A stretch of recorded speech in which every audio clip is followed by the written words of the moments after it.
मैं ये कहूंगा कि खाली आप ही नहीं है, कुछ कुछ शायर जैसे हम भी हैं। तो मैं आग्रह करूंगा शकुंतला दीदी से कि वो मुझे आमंत्रित कर लें, क्योंकि बिना आमंत्रण के पढ़ना शायद उचित नहीं होगा।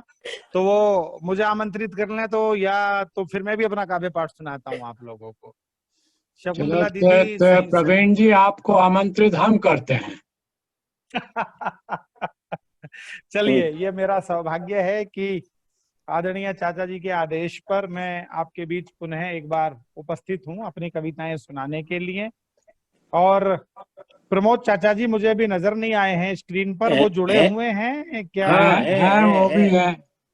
जी जी जी जी जी। तो उनकी उपस्थिति को भी मैं प्रणाम करना चाहूंगा। आ, जैसा मैंने बताया आपको कि प्रवीण शुक्ल के जीवन का इतिहास, मेरी काव्य यात्रा, तो शास्त्री जी के आशीर्वाद के बिना उसका कोई शायद जैसे अस्तित्व ही नहीं है। वो बहुत आते थे कई बार घर पर, मैंने साक्षात उनके दर्शन किए हैं, उन्हें भोजन करवाया है अपने हाथों से। और मुझे वो कार्यक्रम याद है कि जब मेरे पिताश्री ब्रज शुक्ल घायल जी ने, जो बहुत उनके आत्मीय पुत्र जैसे थे, शास्त्री जी को बुलाया था घर पर। शाहदरा में हम लोग रहते थे और वहाँ पिताजी ने तुलसी जयंती का आयोजन किया था। शास्त्री जी आए थे उसमें, मुख्य अतिथि के रूप में उनका उद्बोधन था। तो घर पर ही वो ठहरे, माता जी ने भोजन बनाया उनके लिए, मैं उनकी सेवा में लगा रहा। तब पिताजी ने बताया था कि ये मेरा बेटा है, प्रवीण इसका नाम है, अभी बीए में पढ़ता है और कुछ कुछ कविताएं भी लिखता है। तो शास्त्री जी ने बड़े प्यार से मुझे अपने पास बिठाया, मेरा हाथ पकड़ा और वो उसको ऐसे पकड़ के यूं थाम के बैठ गए कि बेटा जब तक सुनाएगा नहीं तब तक ये हाथ में छोड़ूंगा नहीं तेरा। और उनके हाथ का वो कोमल स्पर्श मैं आज भी अपने हृदय में महसूस करता हूँ। तो उन्होंने कहा अच्छा बेटा कोई कविता सुनाओ। मैंने एक रचना सुनाई तो बोले अच्छा और सुनाओ। मैंने एक और सुनाई तो बोले और सुनाओ। तो मुझे उससे ज्यादा कविताएं उस समय पर याद नहीं थी। मैंने कहा कि बाबूजी बाकी तो याद नहीं है, एक डायरी में लिखी हैं। तो उन्होंने कहा अच्छा जाओ डायरी लेकर आओ। और मुझसे 4-5 कविताएं उन्होंने उस समय पर सुनी थी और कहा था बहुत अच्छा लिखते हो, मेरा आशीर्वाद तुम्हारे साथ है। इस बार लोक परिषद के 24 तारीख के कवि सम्मेलन में आना और अपनी कविताएं सुनाना। ये मैं बता रहा हूं आपको, सन 1990 की बात, शायद जनवरी का प्रथम माह था जब ये बातचीत हमारे बीच हुई थी। तो मैं ऐसे शास्त्री जी कई बार संस्मरण सुनाते थे। हमारे यहाँ शाहदरा में भी उन्होंने कहा कि अमेरिका गया था बच्चों से मिलने के लिए और धोती कुर्ता पहनकर पार्क में टहल रहा था, गांधी गांधी टोपी लगाते थे। तो उन्होंने कहा कि किसी ने मुझसे पूछा मेरी वेशभूषा देखकर कि आर यू इंडियन। तो उन्होंने यहाँ शाहदरा में हमारे यहाँ लोगों से कहा कि देखो कहीं भी चले जाओ दुनिया में, पर अपनी पहचान मत भूलना, अपनी संस्कृति मत भूलना, अपनी वेशभूषा मत भूलना, क्योंकि इसी से हमारी पहचान है और यही हमारा गौरव है। ऐसे शास्त्री जी की स्मृतियों को मैं बहुत बहुत प्रणाम करता हूँ। और मेरा मन है कि आज मैं अपने काव्य पाठ में वो रचना आपको सुनाऊं जो शास्त्री जी के आदेश पर गाजियाबाद में मैंने सबसे पहले प्रस्तुत की थी। मैं वहीं से शुरुआत करता हूं, क्योंकि उनकी स्मृतियों को समर्पित ये समारोह है। मैं परिवार के बीच बैठा हूं, परिवार के एक अंग के रूप में।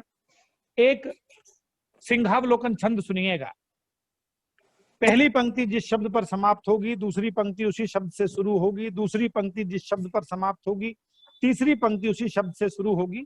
जैसे शेर आगे की तरफ चलता है, एक बार दाईं तरफ देखता है, एक बार बाईं तरफ देखता है, वैसा ही ये छंद है। और इसी छंद के साथ गाजियाबाद लोक परिषद के मंच पर सन 1990 में आदरणीय शास्त्री जी के आदेश पर मैंने अपनी जिंदगी का पहला काव्य पाठ किया था। वो छंद मैं आप तक सब तक पहुंचाता हूं ताकि परिवार को भी पता लगे कि इस बच्चे ने उस समय पर क्या सुनाया था। सुनिएगा। कविता का शीर्षक है रोटी। कि रोटी चाहे पतली सी होवे चाहे मोटी, रोटी चाहे पतली सी होवे चाहे मोटी, मोटी को भी खाता है भूखा थका आदमी।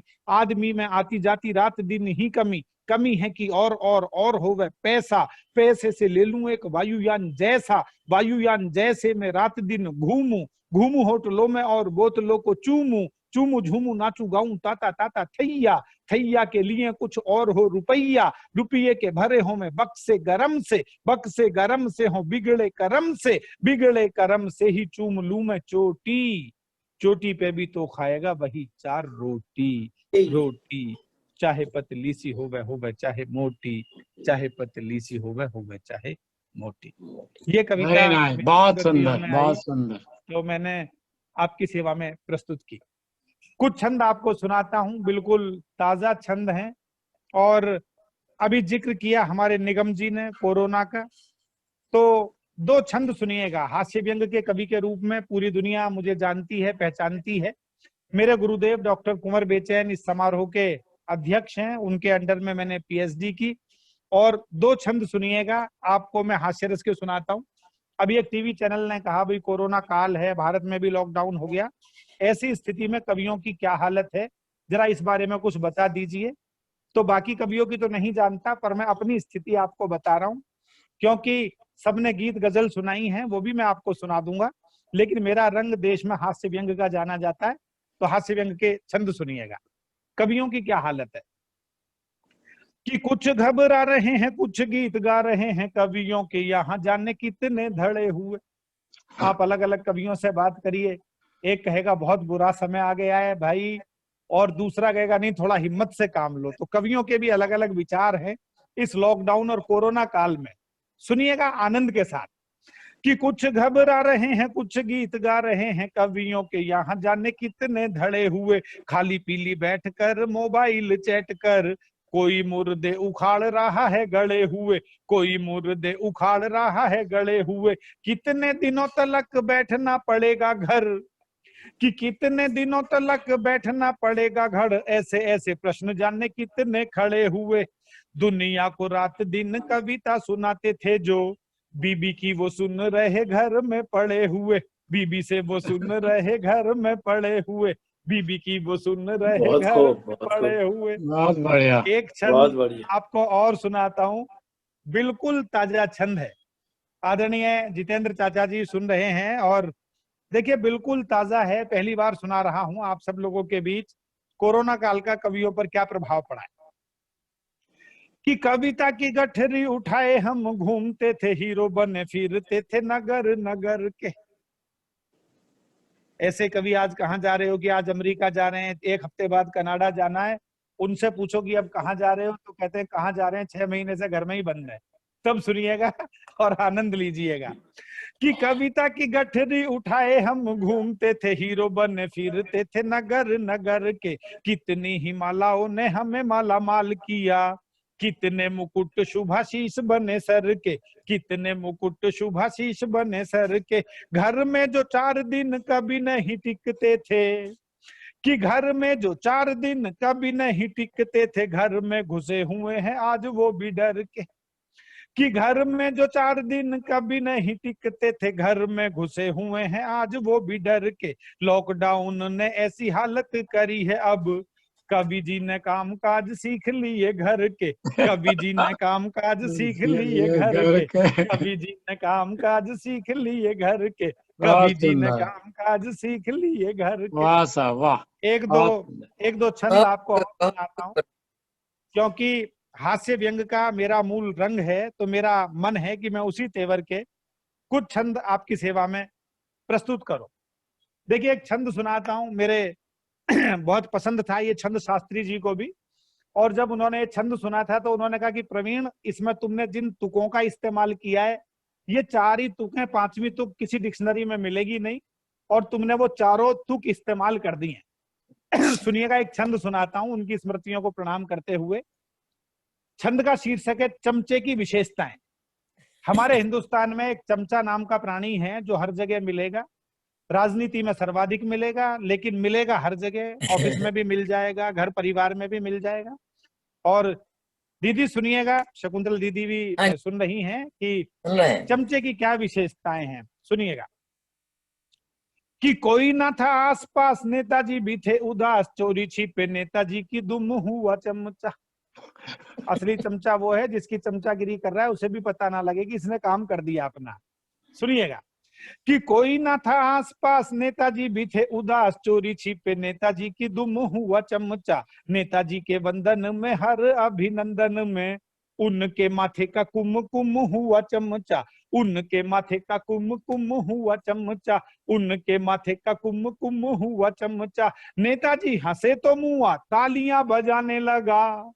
बात समझ में आई या नहीं आई? उसे कोई मतलब नहीं है, उसे नेताजी को प्रसन्न करना है। इसलिए मैंने कहा कि नेताजी हंसे तो मुआ तालियां बजाने लगा, दुखी होने पर गुमसुम हुआ चमचा। असली विशेषता अगली पंक्ति में है, आप आनंद लें। कि नेताजी हंसे तो मुआ तालियां बजाने लगा, दुखी होने पर गुमसुम हुआ चमचा, नेताजी की सभा में जो जूतों की बौछार हुई, गधे के सींग जैसा गुम हुआ चमचा, गधे के सींग जैसा गुम हुआ चमचा, गधे के सींग जैसा गुम हुआ चमचा।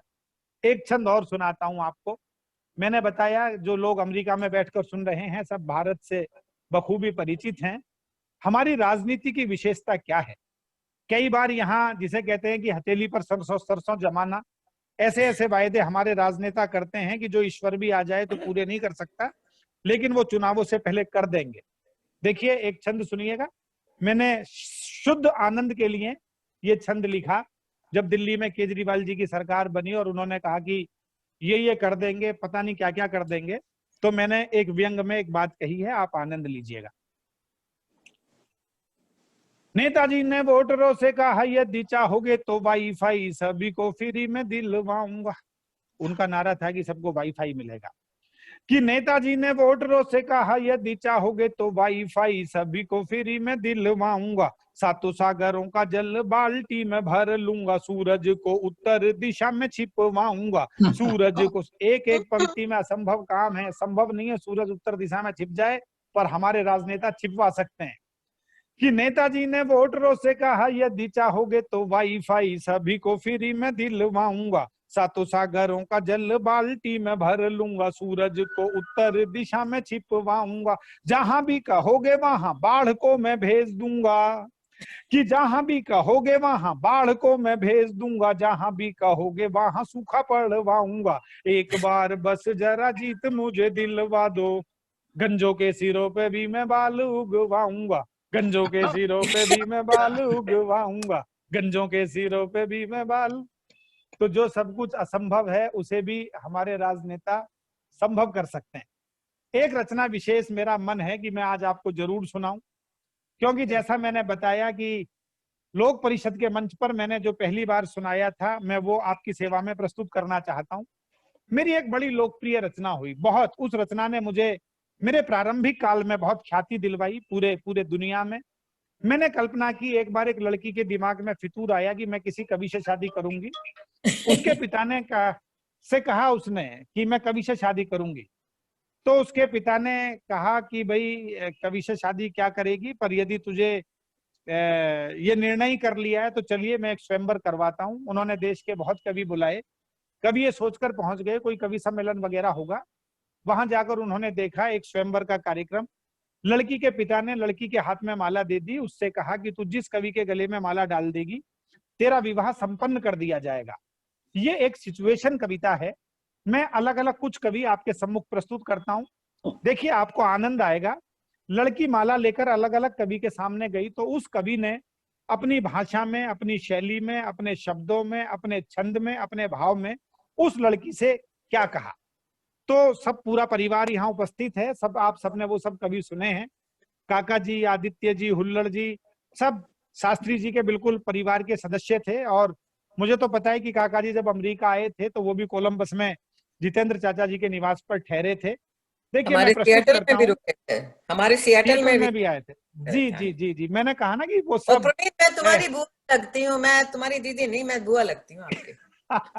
वो चाचा है तो मैं आपकी बुआ हूँ। बिल्कुल बिल्कुल जी, मैं आपने सही कहा कि एक ऐसा संबंध है। मेरे पिताजी मुझे बताते थे कि मेरे जो जीवन के सर्वाधिक प्रिय दोस्त रहे एसएसवी कॉलेज जब वो पढ़ते थे हापुड़ में, तो बोले प्रमोद थे।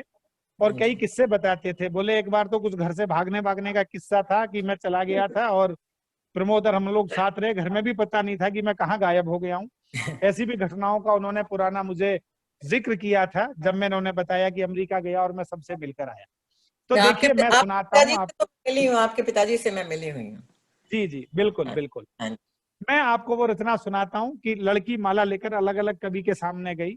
तो देखिए उन्होंने उस लड़की से क्या कहा। ये वही कवि की भाषा, छंद सब आपको वैसा मिलेगा। सबसे पहले काका हाथरसी के सामने लड़की माला लेकर गई, स्वयंवर है कवियों का। तो देखिए काका जी ने उस लड़की से क्या कहा कि तू तो मुझको भा गई भाई तेरी चाल। 6 पंक्तियों की कविताएं काका जी लिखते थे, जिसे छक्का हम लोग कहते थे अपनी देसी भाषा में। 6 पंक्तियों की कविता काका का छक्का, काका की फुलझड़ी। तो उसी फुलझड़ी में काका ने कहा कि तू तो मुझको भा गई भाई तेरी चाल, जब से देखा है तुझे मन में है भूचाल। अरे मन में है भूचाल, ठुमक कर डांस कर रहा, पर मन ही मन में मैं तुझसे रोमांस कर रहा। अगर मिले तू, अगर मिले तू, कोई तमन्ना रहे ना बाकी। इन सारे कवियों की भी तू होगी काकी, इन सारे कवियों की भी तू होगी काकी, वेरी इन नाइस। सारे कवियों की भी बहुत तू अच्छे, होगी बहुत। काकी, इन सारे कवियों की भी तू होगी काकी। ऐसा कहकर काका जी बच गए। लड़की माला लेकर आगे बढ़ी और ओम प्रकाश आदित्य जी के सामने पहुंच गई। आदित्य जी मेरे काव्य गुरु थे, उनकी शैली में मैं छंद सुनाता हूँ। बहुत अच्छी कदकाठी थी उनकी, लंबे तकड़े ऊंचे कद के हमारे आदित्य जी। माइक पर कविता पढ़ते तो माइक भी ऊंचा करना पड़ता था उनके लिए। देखिए ऐसे आदित्य जी ने क्या कहा लड़की से, आपको आनंद आएगा। मैं सुनाता हूं आपको कि तू है छोटी मैं हूं लंबा, मैं तो हूं पूरा अचंबा, कद्दू के मुकाबले में खीरे सी लगेगी तू। आप सबने खूब सुना है आदित्य जी को, उनकी शैली का बहुत आनंद लें बहुत सुना, और बहुत आपको सुना। आनंद आएगा। देखिए उन्होंने क्या कहा कि तू है छोटी मैं हूं लंबा, मैं तो हूं पूरा अचंबा, कद्दू के मुकाबले में खीरे सी लगेगी तू। पूरा 5.5 फुट वृत्त मेरे पेट का है, सामने मृदंग के मंजीरे सी लगेगी तू, सामने मृदंग के मंजीरे सी लगेगी तू। हिमगिरी जैसा दिव्य रूप पास में है मेरे, कि हिमगिरी जैसा दिव्य रूप पास में है मेरे, सामने सुमेरु के मतीरे सी लगेगी तू। तालमेल तेरा मेरा हो ही नहीं सकता है, ऊंट जी के मुंह में तो जीरे सी लगेगी तू, ऊंट जी के मुंह में तो जीरे सी लगेगी तू, ऊंट जी के मुंह में तो जीरे सी लगेगी तू। ऐसा कहकर आदित्य जी भी बच गए। उनके बाद में श्री अशोक चक्रधर जी, पद्म श्री अशोक चक्रधर जी, लड़की माला लेकर उनके सामने गई।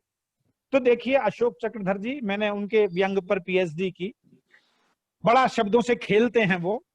ऐसे अशोक चक्रधर जी ने लड़की से क्या कहा, आइए आइए आइए, लेकिन मेरी तरफ जरा आराम से आइए, गौर फरमाइए।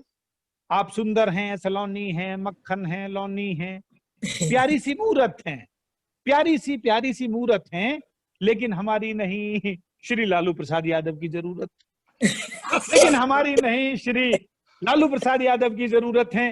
हम कवियों में तो बस एक हैं, एक हैं जिन्हें घराड़ी से बहुत अधिक प्यार है, प्यार की वजह से थोड़े से गंजे हैं, लेकिन बहुत अधिक समझदार हैं, इतने ज्यादा कि सबको घर की बातें बताते हैं, 4 लाइना सुनाते हैं, पूरे पत्नी धर्मा है। अब तो आप समझ ही गए होंगे, समझ गए ना भाई साहब।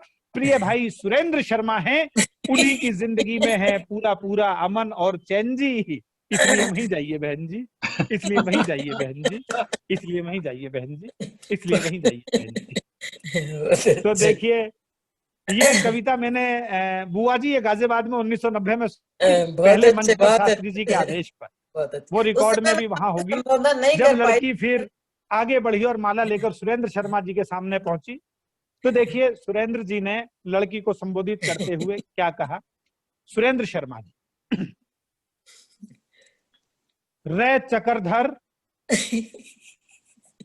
तू हमारी जिंदगी पे मकड़ी का जाला क्यों पूर रिया है, चांद पे जो बाल बचे हैं इन है दुश्मन की ताई क्यों घूर रिया है। रे थारा महारा तो दोस्त दोस्त का, भाई बिरादर का नाता है, यदि या थारी बहन हो सके है तो हमारी भी माता है, हमारी भी माता है, हमारी भी माता है, हमारी भी बहुत माता है। सुंदर। बहुत ऐसा अच्छे। कहकर बहुत अच्छा। सुरेंद्र शर्मा जी भी बच गए। लड़की माला लेकर आगे बढ़ी और वो हुल्लड़ मुरादाबादी जी के सामने आ गई। हुल्लड़ मुरादाबादी जी, उनका छोटा कद था, बहुत मोटा बाहर को निकला हुआ पेट था, बहुत प्रिय कवि थे शास्त्री जी के। वो और भी यहाँ आ चुके हैं, वो भी आ चुके कोलंबस आ चुके इसीलिए हैं। हाँ। चाची, इसीलिए मैं उन सब कवियों को सुना रहा हूँ जो सब आप सबकी यादों से भी जुड़े हुए हैं। वो एक गणपति वंदना सुनाते थे। जब लड़की माला लेकर उनके सामने आई तो हुल्लड़ जी ने देखिए उस लड़की से क्या कहा, अपने पहले वाले कवि को संबोधित करते हुए कि गणपति बप्पा मोरिया, गणपति बप्पा मोरिया, हार नहीं डाला लड़की ने तो अब तक क्यों रो रिया, गणपति बप्पा मोरिया, गणपति बप्पा मोरिया, गणपति बप्पा मोरिया। जिनके मुंह हैं टेढ़े मेढ़े वे लाइन में खड़े हुए, जिनके मुंह हैं टेढ़े मेढ़े वे लाइन में खड़े हुए, जिन्हें मंच पे होना चाहिए खामो खामे अड़े हुए। अरे हार नहीं डाला मुझको भी, हार नहीं डाला मुझको भी, हुल्लड़ तो अब सोरिया, गणपति बप्पा मोरिया, गणपति बप्पा मोरिया, गणपति बप्पा मोरिया, गणपति बप्पा मोरिया। ऐसा कहकर हुल्लड़ मुरादाबादी जी भी बच गए। उनके बाद में संतोषानंद, बहुत प्यारे बड़े गीतकार, देश के, पूर्वा सुहानी आई रे पूर्वा, जिंदगी की ना टूटे लड़ी जैसे गीत उन्होंने लिखे हैं। तो ऐसे संतोषानंद जी के सामने लड़की आई माला लेकर, तो देखिए संतोषानंद जी ने लड़की से क्या कहा और किस प्रकार कहा।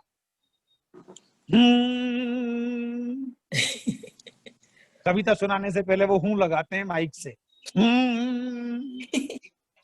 कि दुल्हन तू तो है बस मेरी तकदीर के लिए, ये हार बना है मुझ जैसे ही वीर के लिए, ये हार बना है मुझ जैसे ही वीर के लिए। ओ मेरा दिल है खाली,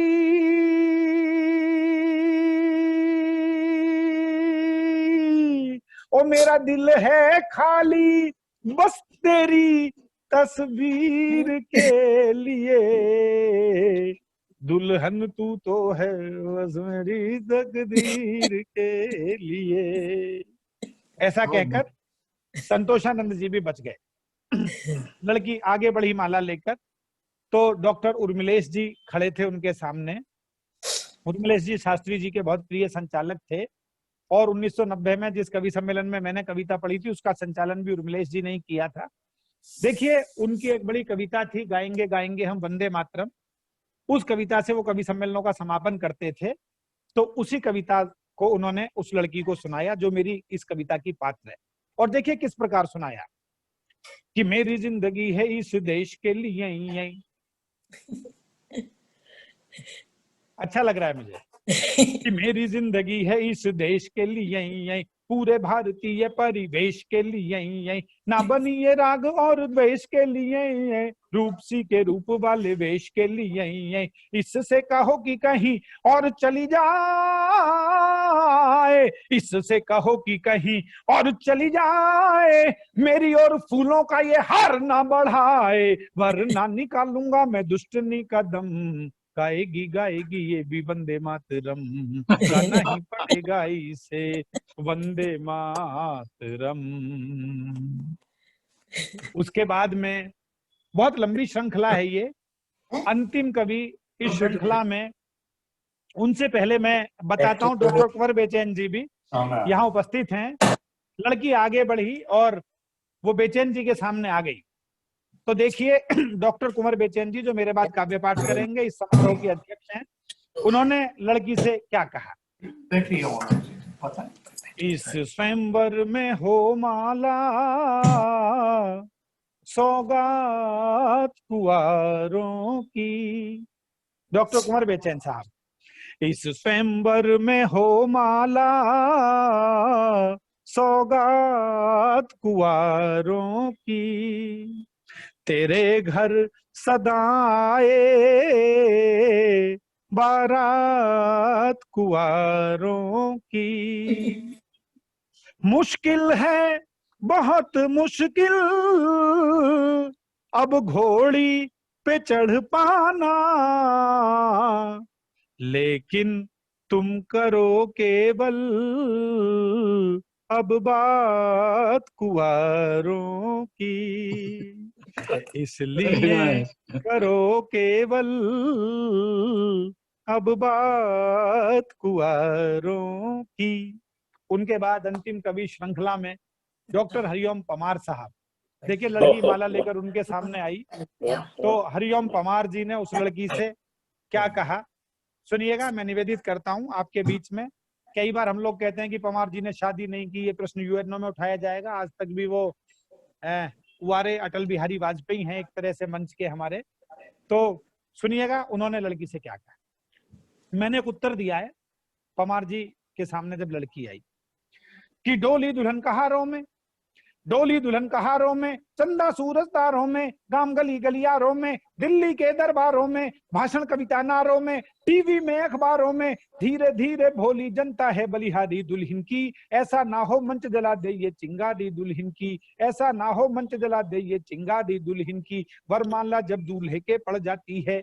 मैं अपनी कविता पर कहने की हिम्मत पर आपकी दाद चाहता हूं, तब कहना चाहता हूं कि वरमाला जब दूल्हे के पड़ जाती है, बढ़ती हुई जनसंख्या भी बढ़ जाती है, पर मैं इसको और नहीं बढ़ने दूंगा, मर जाऊंगा माला ना पढ़ने दूंगा, मुझको सभी समस्याओं से लड़ना है, मुझे देश की खातिर जीना मरना है, ये मेरा कर्तव्य है कोई त्याग नहीं, इसीलिए मैं शादी को बेताब नहीं, इसीलिए मैं शादी को बेताब नहीं, इसीलिए मैं शादी को बेताब नहीं, इसीलिए मैं शादी को बेताब नहीं, इसीलिए मैं शादी को बेताब नहीं।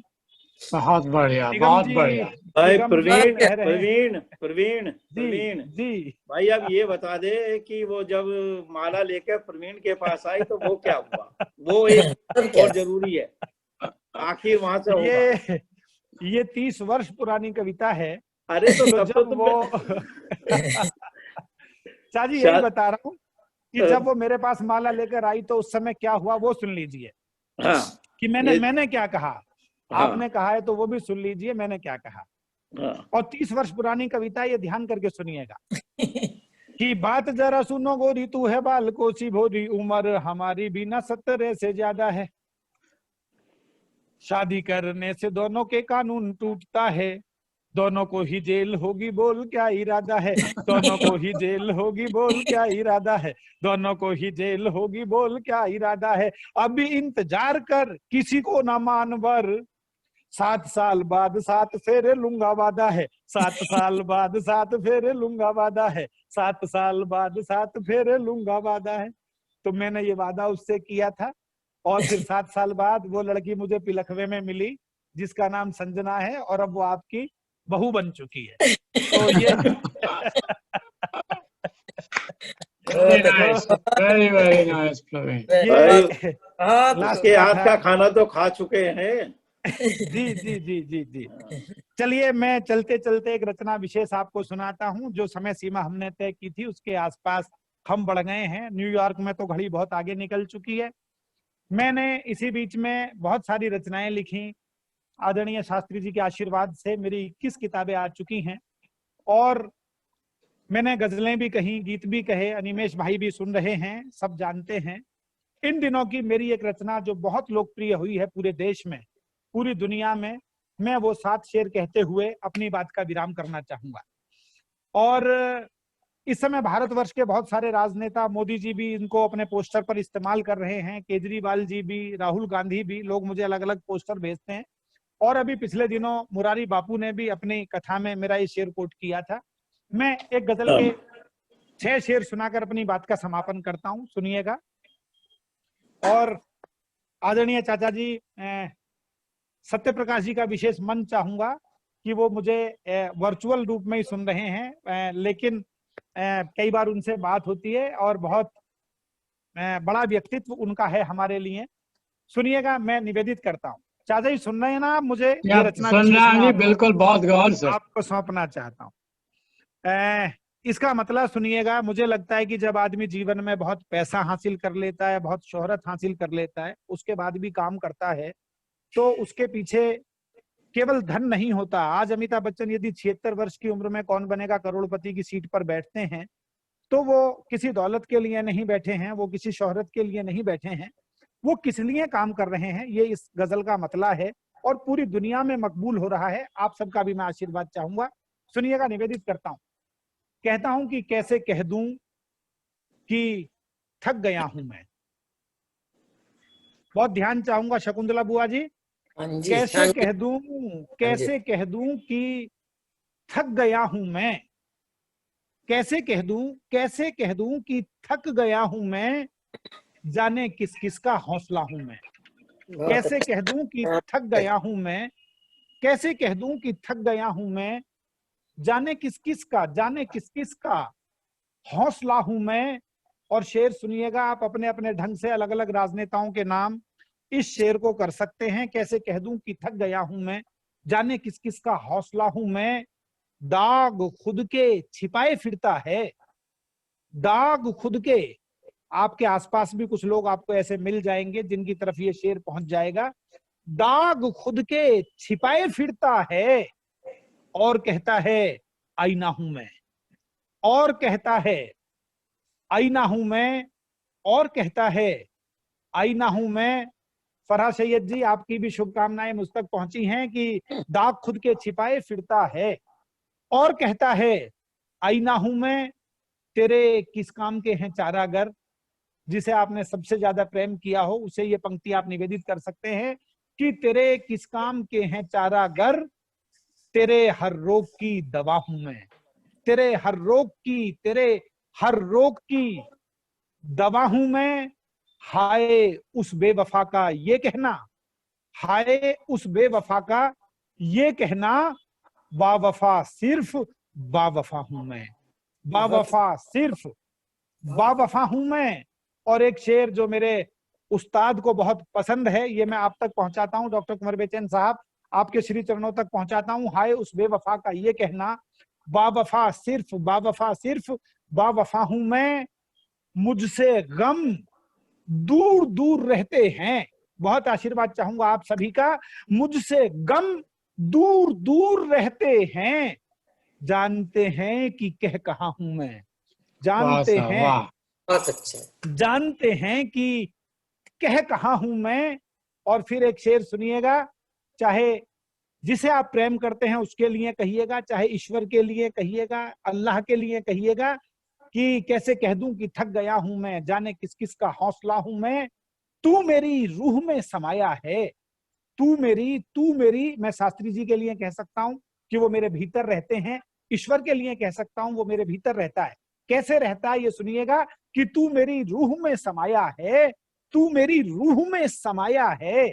सबसे कह दे तेरा पता हूं मैं। सबसे कह दे, सबसे कह दे तेरा पता हूं मैं। और अंतिम शेर निवेदित करता हूं कि तुझको मंजिल मुझी से मिलनी है। तुझको मंजिल मुझी से मिलनी है। तेरी मंजिल का रास्ता हूं मैं। कैसे बहुत कह सुंदर, दूं, बहुत सुंदर। कैसे बहुत कह अच्छे, दूं कि थक गया हूं मैं, बहुत जाने अच्छे। किस किस का हौसला हूं मैं। मुझसे गम दूर दूर रहते हैं, जानते हैं कि कह कहा हूं मैं। जानते हैं कि कह कहा हूं। बहुत बहुत बहुत सभी बहुत को बढ़िया, बहुत बहुत बहुत बढ़िया, सुंदर बहुत प्रवीण। बढ़िया। बहुत बढ़िया प्रभु, बहुत प्रवीण जी, बहुत बहुत और सुंदर। बहुत बेचैन जी, बहुत करो। बहुत बहुत आप सबको मैं प्रणाम करता हूं और आमंत्रित करना चाहूंगा उस बड़े शब्द ऋषि को जिनके बारे में मैं जितना कहूं कम पड़ जाएगा।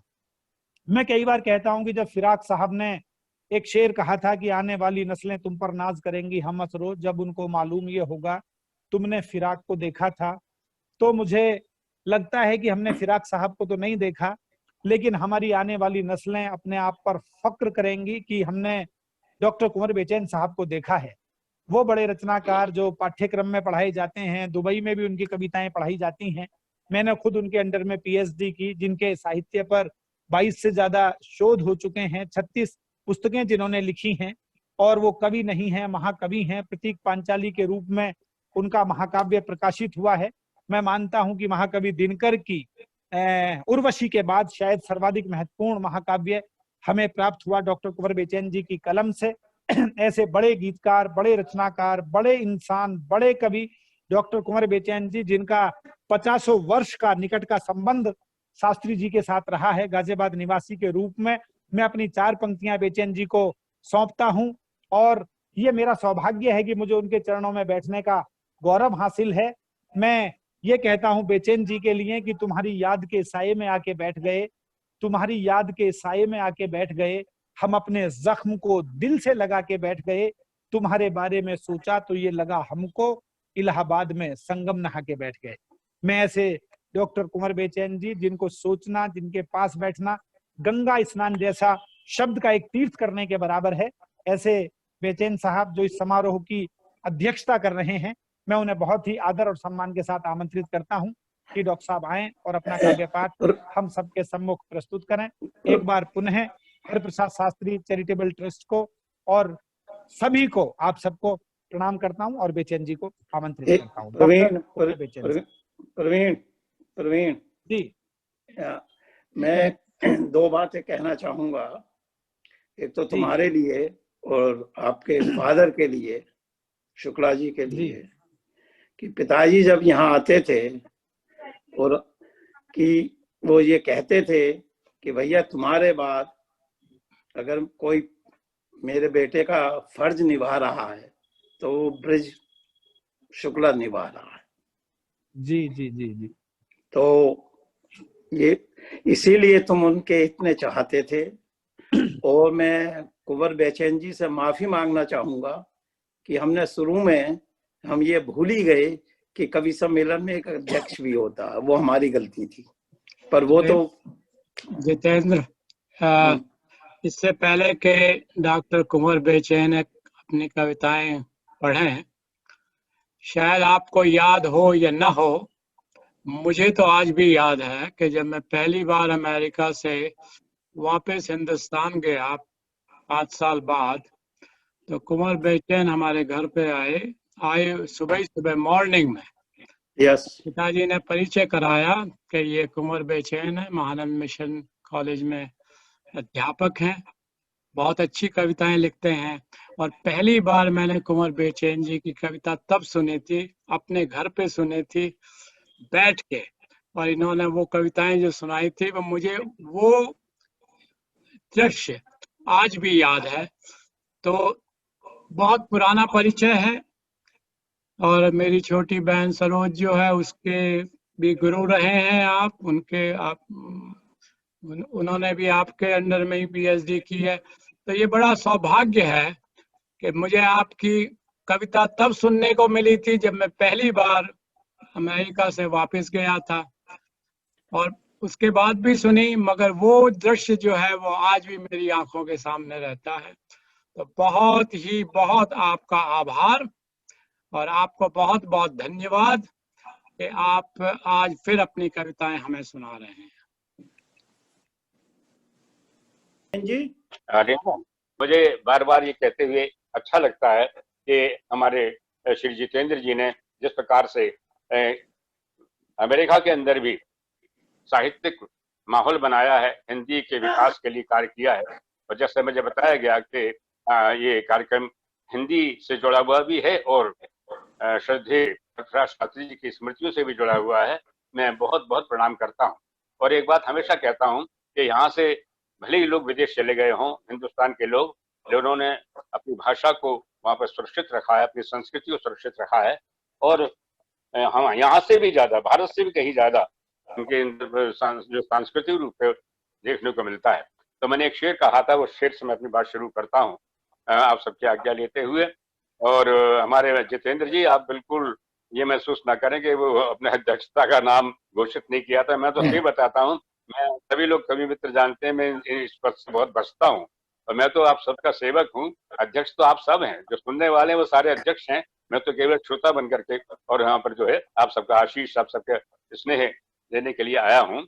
और जैसा कि मुझे बताया गया था कि ये कार्यक्रम 10:30 तक समाप्त हो जाना चाहिए, तो मेरे पास केवल 5-7 मिनट बचे हैं 10:30 के। नहीं, आप लीजिए, आप बैचेन जी, आप अपना समय लीजिएगा, आपको बिना सुने हुए नहीं जाने देंगे। तो मुझे असल में 11 बजे से दूसरे कार्यक्रम भी एक है, तो मैं उसकी तैयारी भी करनी होगी। तो ठीक है, मैं 10-15 मिनट आपके बीच में हूँ। मुझे आदेशित कर दीजिए कि मैं आपके सामने प्रस्तुत कर दूं। मैंने कहा कि मैं कह रहा था कि भारतवर्ष के लोग जो विदेश में जाके बसे हैं, वो सारे लोगों किस प्रकार से भारतीय संस्कृति को जीवित रखते हैं। तो मैंने एक शेर कहा, आप सबके तवज्जो चाहता हूँ इस पर। कहा कि इस पेड़ से उस पेड़ तक उड़ना पड़ा तो क्या, हिंदुस्तान से भले ही चाहे किसी भी देश में चले गए हों, कहता हूं कि इस पेड़ से उस पेड़ तक उड़ना पड़ा तो क्या, इस पेड़ से उस पेड़ तक उड़ना पड़ा तो क्या, चिड़ियों ने अपनी बोलियां बदली नहीं कभी, चिड़ियों ने अपनी बोलियां बदली नहीं कभी। ये वो चिड़ियां हैं जिन्होंने जाकर के अपनी बोलियां नहीं बदली, अपनी संस्कृति को नहीं बदला, बल्कि वहां जाकर के भले ही चाहे कोई सा पेड़ मिला हो, किसी देश में चले गए हो, इस पेड़ से उस पेड़ तक उड़ना पड़ा तो क्या, चिड़ियों ने अपनी बोलियां बदली नहीं कभी, चिड़ियों ने अपनी बोलियां बदली नहीं कभी। और एक कुछ पंक्तियां निवेदित कर रहा हूं एक कुंडलिया के रूप में। कहता हूं कि श्रीमान शास्त्री जी रहे एक साहित्यिक केंद्र। जितेंद्र जी ने भी बताया और उपाध्याय जी ने बताया और हम सब लोग भी जानते हैं, हमारे प्रवीण ने भी बताया कि हमारे साहित्यिक केंद्र रहे गाजियाबाद के अंदर। उन्होंने साहित्यिक माहौल इस नगर के अंदर पैदा किया और आसपास पैदा किया।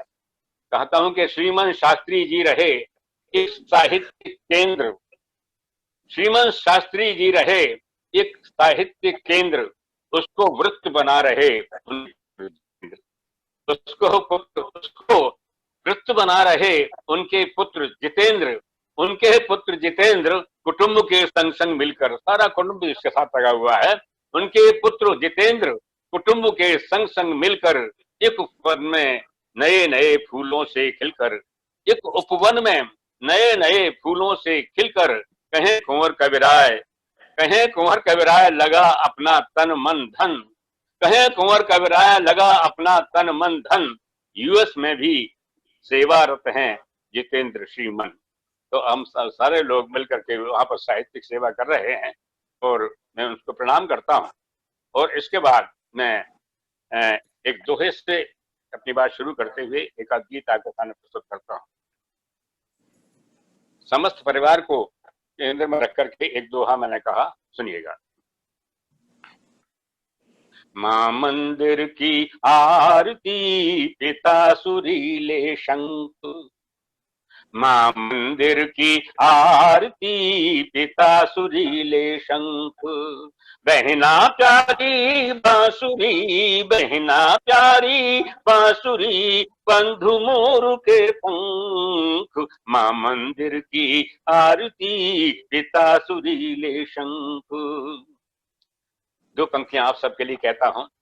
रूप महोत्सव आप हैं हम बंजारे नैन, रूप महोत्सव आप हैं हम बंजारे नैन, बस यूं ही बैठे रहें, बस यूं ही बैठे रहें, कट जाएगी रैन, रूप महोत्सव आप हैं हम बंजारे नैन, रूप महोत्सव आप हैं हम बंजारे नैन।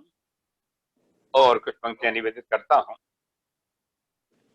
आपके मन में संकल्प जाएगा कि यूएस में रहकर के भी अपने पिता की स्मृति में ये कार्यक्रम कराएं, तो ये पंक्तियां निवेदित करता हूं आपके लिए ही खास तौर से। कहता हूं कि किसी भी काम को करने की चाहें पहले आती हैं जितेंद्र जी, और आपके समस्त परिवार को नमन करते हुए कहता हूं, आप सबने सोचा, कहता हूं कि किसी भी काम को करने की चाहें पहले आती हैं, किसी भी काम को करने की चाहें पहले आती हैं। दूसरी पंक्ति बहुत आशीर्वाद चाहूंगा आप सभी का, किसी भी काम को करने की चाहें पहले आती हैं, अगर बच्चे को गोदी लो तो बाहें पहले आती हैं, अगर बच्चे को गोदी लो तो बाहें पहले आती हैं, अगर बच्चे को गोदी लो तो बाहें पहले आती हैं। और हर एक कोशिश का दर्जा कामयाबी से भी ऊंचा है, हर एक कोशिश का दर्जा कामयाबी से भी ऊंचा है, कि मंजिल बाद में आती है राहें पहले आती हैं, कि मंजिल बाद में आती है राहें पहले आती हैं, कि मंजिल बाद में आती है राहें पहले आती हैं। और चार पंक्तियां और निवेदित करता हूं। कहता हूं कि क्योंकि साहित्य का काम और मनुष्य का काम, कवि का काम एक ही है, सारे संसार को एकता के सूत्र में बांधना, नफरत को दूर करते हुए एकता के सूत्र में बांधने की बात होती है।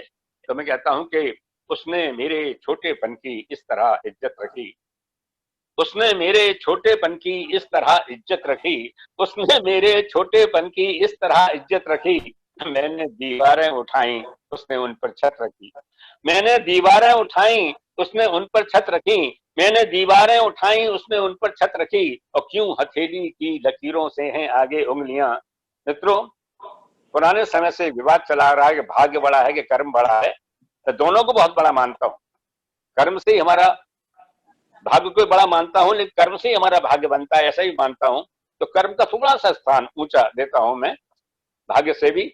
कहता हूं उसने मेरे छोटेपन की इस तरह इज्जत रखी, मैंने दीवारें उठाई उसने उन पर छत रखी, और क्यों हथेली की लकीरों से हैं आगे उंगलियां, क्यों हथेली की लकीरों से हैं आगे उंगलियां, और रब ने भी किस्मत से आगे आपकी मेहनत रखी, रब ने भी किस्मत से आगे आपकी मेहनत रखी, रब ने भी किस्मत से आगे आपकी मेहनत रखी। तो हम परिश्रम को, पसीने की बूंदों को भी बहुत महत्व देते हैं। यही जिंदगी बनाती है, यही मेहनत, ये परिश्रम, ये लगनशीलता, यही हमारे भाग्य का निर्माण करती है। तो मैंने पंक्तियां कही थी, और जब हम किसी अच्छे रास्ते पर निकल पड़ते हो तो 4 पंक्तियां मैंने और कही। सकारात्मक सोच का व्यक्ति हूं, आप लोगों की तरह से ही कहा कि अपने आंचल को भिगोती ही चली जाती है, जितेंद्र जी, अपने आंचल को भिगोती ही चली जाती है, जिंदगी रोई तो रोती ही चली जाती है, जिंदगी रोई तो रोती ही चली जाती है। और कहता हूं कि नेक कामों में कभी देर ना कीजिए साहब, ये पंक्तियां हृदय पर अंकित कर लें कि नेक कामों में कभी देर न कीजिए साहेब, नेक कामों में कभी देर न कीजिए साहेब, देर होती है तो होती ही चली जाती है, देर होती है तो होती ही चली जाती है, देर होती है तो होती ही चली जाती है। अच्छी बात मन में आए फौरन करें, खराब बात मन में आए उसे टालते चले जाएं, यही जिंदगी का लक्ष्य जो है रहता है। तो मैं इन पंक्तियों के साथ, और घड़ी की सुइयां आगे बढ़ती चली जा रही हैं, तो मैं एक गजल और एक गीत सुनाकर अपना स्थान देता हूं। बेचैन जी, लास्ट में एक रिक्वेस्ट है आपसे, बताइए। आखिर में आपको वो सन 70 की एक कविता सुनानी होगी जो जब हम कॉलेज में थे MMH में, वो बहुत प्रसिद्ध थी। जितनी दूर नैन से सपना और जितनी दूर अधर से हंसना, उतनी दूर किया तू मेरे गांव से, उससे आप समापन कीजिएगा। मैं शुरुआत घर से किए देता हूँ, आपकी आज्ञा। नहीं, जो आप सुना, नहीं, समापन वहां से होगा। ये कविता ही आपने सुनाई थी जी पहली बार हमको भी। ये लो। जी 1970 में सुनाई थी आपने। राइट, ये तभी की कविता है, बहुत पूरे गाजियाबाद में, ये क्या पूरे देश में बहुत चली थी। सचमुच उसमें कोई शक नहीं कि इस कविता ने, इस गीत ने मुझे ख्याति दिलाई, मुझे कवि रूप में स्थापित किया मंचों पर भी, और आकाशवाणी पर, दूरदर्शन पर, यहाँ तक फिल्म के अंदर भी। हाँ, यही मैं बोल रहा हूँ कि इस पर ये फिल्माया भी गया है। जी, तो ये जो है उसमें रवीन जैन जी ने संगीत दिया था और हेमलता जी ने गाया था। ये गीत कोख नाम की फिल्म थी, उसमें ये गीत आया था। मैंने प्रवेश के माध्यम से किया। खैर, तो मैं चलिए एक गजल सुनाता हूँ पहले, जिंदगी के सफर की गजल है। आदमी की जिंदगी के अंदर दुख और सुख दोनों आते हैं, हम सभी जानते हैं। सुख कुछ दिनों को आते हैं और दुख ज्यादा दिनों को आते हैं। इन दोनों को मैंने स्वीकार करते हुए ये गजल कही है, सुनिए। जिंदगी यूं भी जली मीलों तक, जिंदगी यूं भी जली मीलों तक, चांदनी 4 कदम धूप चली मीलों तक, जिंदगी यूं भी जली मीलों तक, चांदनी 4 कदम धूप चली मीलों तक, जिंदगी यूं भी जली। प्यार का गांव अजब गांव है जिसमें अक्सर, प्यार का गांव अजब गांव है जिसमें अक्सर खत्म होती ही नहीं दुख की गली मीलों तक, चांदनी चार कदम धूप चली मीलों तक, जिंदगी यूं भी जली। ये पंक्तियां मुझे बहुत पसंद है, मुझे उम्मीद है आप सबको पसंद आएंगी। सुनिएगा। जिंदगी यूं भी जली, घर से निकला तो चली साथ में बिटिया की हंसी, घर से निकला तो चली साथ में बिटिया की हंसी, खुशबुएं देती रही नन्ही कली मीलों तक, चांदनी चार कदम धूप चली मीलों तक, जिंदगी यूं भी जली। और दो पंक्तियां जितेंद्र जी आपको और आप सबके परिवार बढ़िया साहब, जो सारे संसार में प्रसिद्ध है अपने साहित्य प्रेम के लिए, अपने हिंदी प्रेम के लिए, अपने परिवार के प्रेम के लिए, अपने अपने बुजुर्गों के प्रेम के लिए प्रसिद्ध है। तो दो पंक्तियां आपके लिए कहता हूं, सबके लिए। जिंदगी यूं भी चली, मैं हुआ चुप तो उधर और कोई बोल उठा, मैं हुआ चुप तो उधर और कोई बोल उठा, बात ये है कि तेरी बात चली मीलों तक, चांदनी चार कदम धूप चली मीलों तक, जिंदगी यूं भी जली। और हम सभी जानते हैं कि राधा जी के पिताजी का नाम कृष्णभानु था। मैंने एक ऐसे काफी का इस्तेमाल किया है जो शायद आपको अच्छा लगेगा। जिंदगी यूं भी जली, प्यार में कैसी थकन कह के ये घर से निकली, प्यार में कैसी थकन कह के ये घर से निकली, कृष्ण की खोज में कृष्णभानु लली मीलों तक, चांदनी चार कदम धूप चली मीलों तक, जिंदगी यूं भी जली। और आखिरी शेर कहता हूँ, ये गजल का शेर हो गया है, प्यार मोहब्बत की बात कही जाती है। ये सभी श्रोता लोग जो सुन रहे हैं उन सबके लिए कहना चाहता हूँ, ये शेर मोहब्बत का शेर हो गया है। सुनिएगा। जिंदगी यूं भी जली, हम तुम्हारे हैं, हम तुम्हारे हैं कुंवर, उसने कहा था एक दिन, हम तुम्हारे हैं कुंवर, उसने कहा था एक दिन, मन में घुलती रही मिसरी की डली मीलों तक, चांदनी चार कदम धूप चली मीलों तक, जिंदगी यूं भी जली, यूं भी जली मीलों तक, चांदनी चार कदम धूप चली मीलों तक, जिंदगी यूं भी जली। बहुत सुंदर, धन्यवाद। बहुत आपने सुंदर। और मुझे आदेश दिया था नदी समुद्र वाले गीत का सुना करके फिर आपका विश्व वाला गीत सुनाकर अपनी वाणी को विराम दूंगा। ये गीत अमेरिका जब भी मैं आया तब तक मुझे बहुत सुना गया, बहुत प्रसिद्ध गीत हुआ, वहाँ के लोगों ने बहुत गाया, और यहाँ पर भी देश में जहाँ कहीं भी जाता हूँ ये गीत जरूर सुना जाता है। नदी और समुद्र दो सिंबल्स हैं, तो प्रतीक हैं, उनके माध्यम से मैंने बात कहने की कोशिश की। नदी प्रेमिका का प्रतीक है और समुद्र प्रेमी का प्रतीक है। नदी पर्वत के शिखरों से उतर करके धरती से होते हुए समुद्र के पास चली जाती है, उससे कुछ बातचीत करती है। तो क्या बात करती है वो मैंने इस गीत में प्रस्तुत करने की कोशिश की है। सुनिएगा। नदी बोली समुंदर से मैं तेरे पास आई हूँ, नदी बोली समुंदर से मैं तेरे पास आई हूँ, मुझे भी गा मेरे शायर मैं तेरी ही रुबाई हूँ।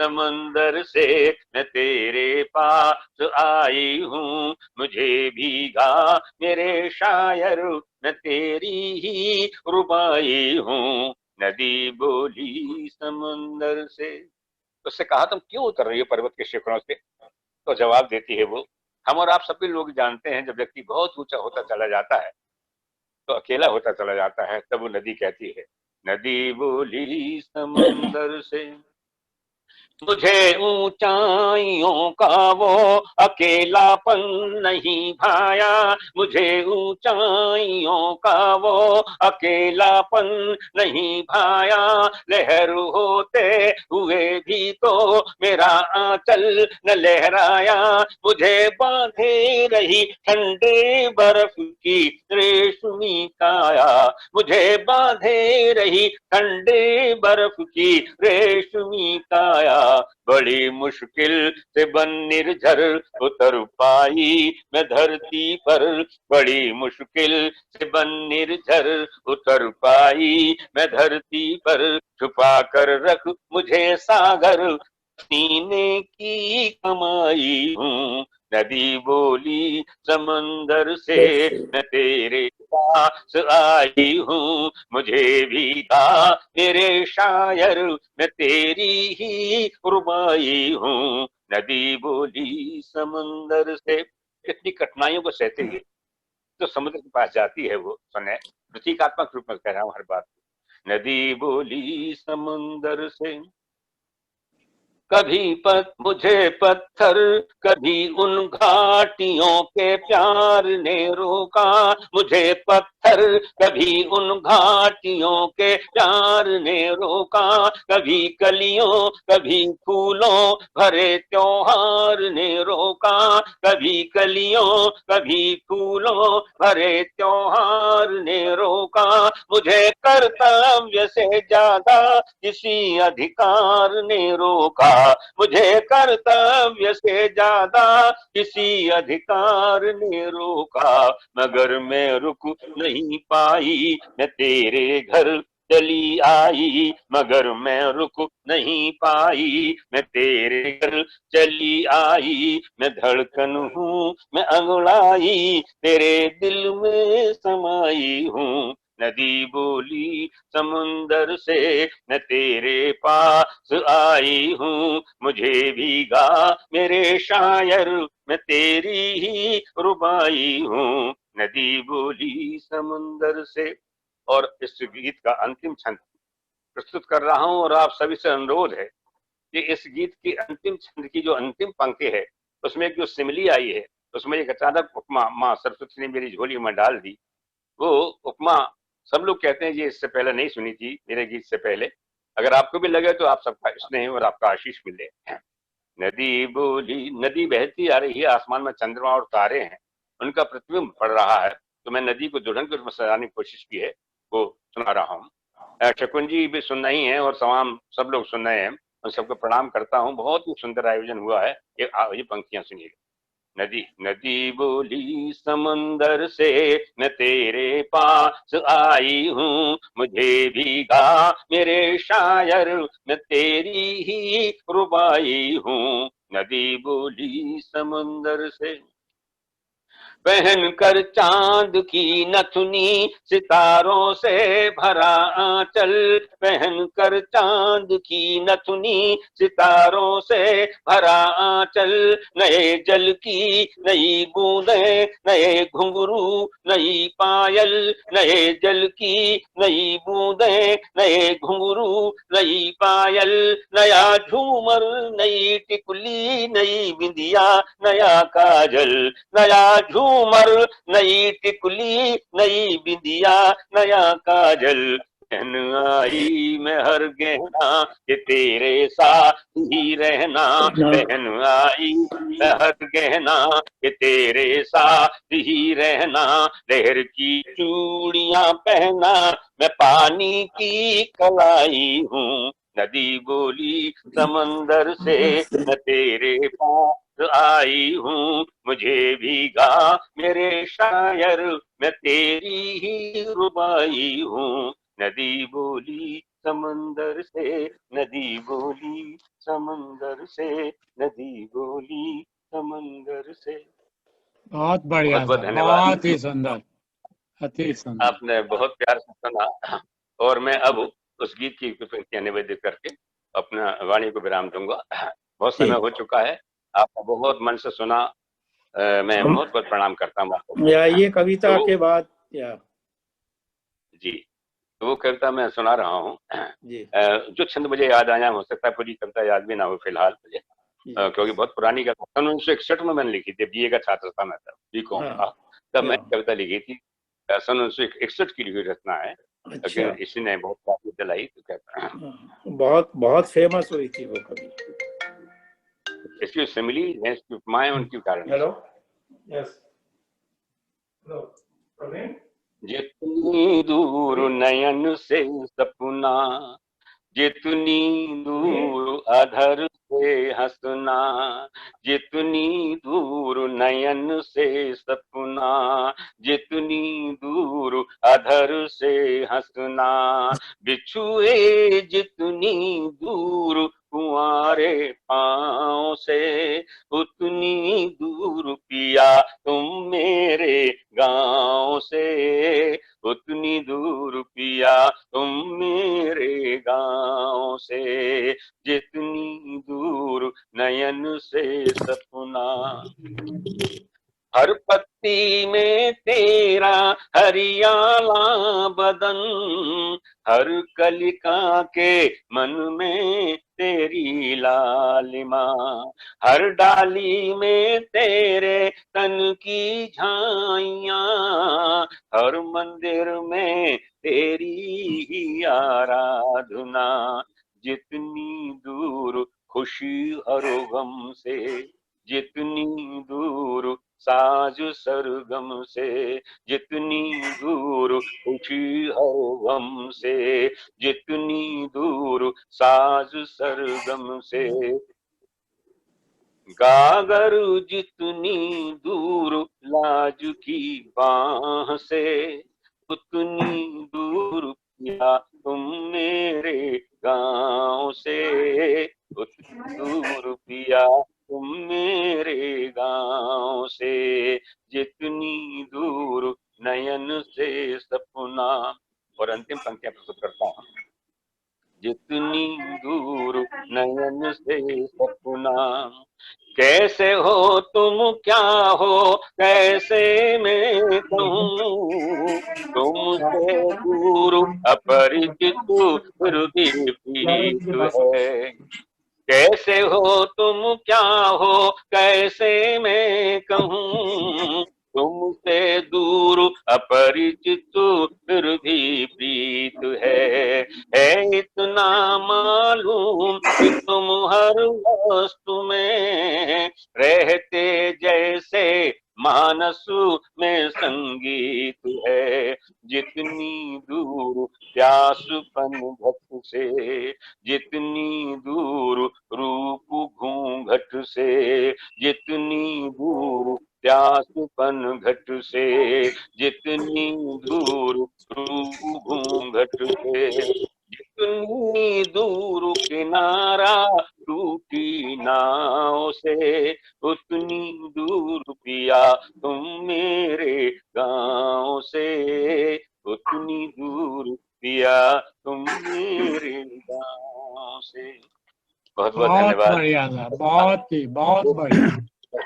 ये दो पंक्तियां क्या करके अपनी बात समाप्त करता हूँ कि होके मायूस नयूं शाम से ढलते रहिए, आशावादी दृष्टिकोण का बात।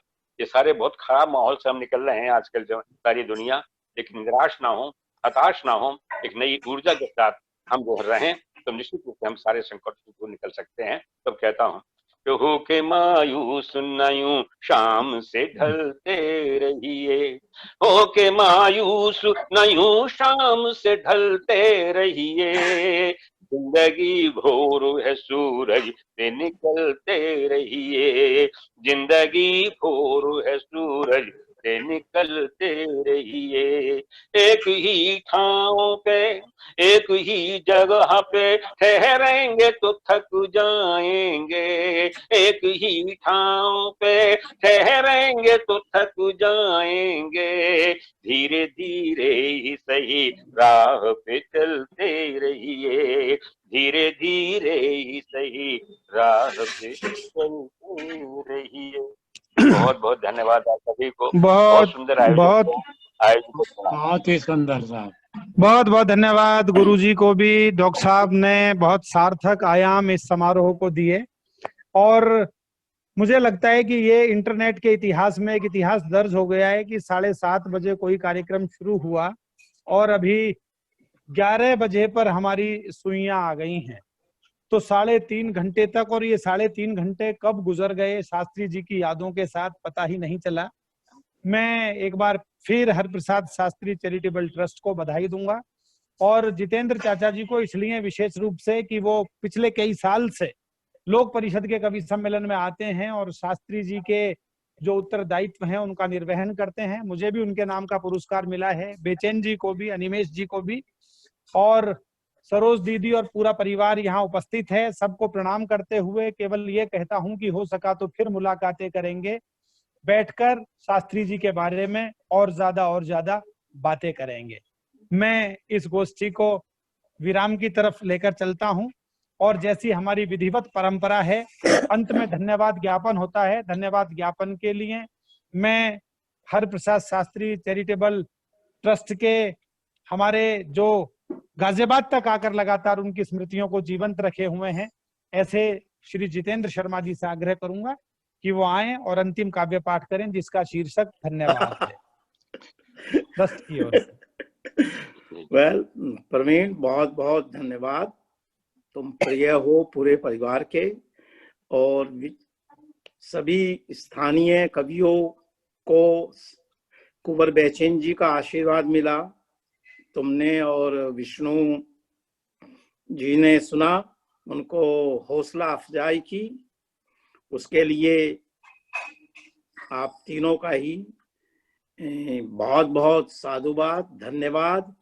आप लोगों का बहुत ही आभारी हूँ, अनिमेश जी का भी, निगम जी का भी, विशेषकर आप लोगों का एंड सभी स्थानीय कवियों का। अब मुझे पूर्ण आशा है कि इसी तरीके से आप लोगों को सहयोग मिलता रहेगा तो हम शास्त्री जी की याद को बनाए रखेंगे। और जैसा मैंने पहले से आप लोगों को कहा हुआ, यस, अगली साल तो 21 में तो ये जूम पर ही होगा, 24 जनवरी का कवि सम्मेलन भी मेरे ख्याल तो होगा नहीं, जूम पर ही करेंगे। पर 22 में मैं फिर आऊंगा, अवश्य आऊंगा। एंड आप लोगों का स्नेह बना रहना चाहिए परिवार के साथ। शास्त्री